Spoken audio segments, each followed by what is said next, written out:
Hello friends, welcome back to the new video. Today video title is guys how to change hotspot name in Motorola phone device. Guys, you want to change your hotspot name, so guys you can change it. And guys, now let's see how to change hotspot name in Motorola phone.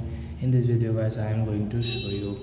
So before starting video friends, I want to tell you, if you're new in my channel and you are watching my video first time, so first of all go and subscribe my channel, click the bell icon and like my video. So friends, now let's start video. First of all, open your phone setting to change your hotspot name. Guys, network and internet, hotspot, Wi-Fi hotspot.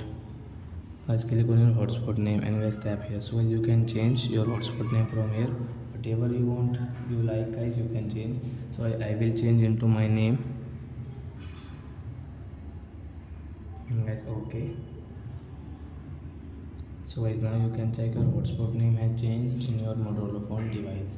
So are you friends, you have understood how to change hotspot name in Motorola phone? So that's it guys, thanks for watching. Now we will meet on next video with new topic. Before going guys, please go and like my video, subscribe my channel. Bye bye friends.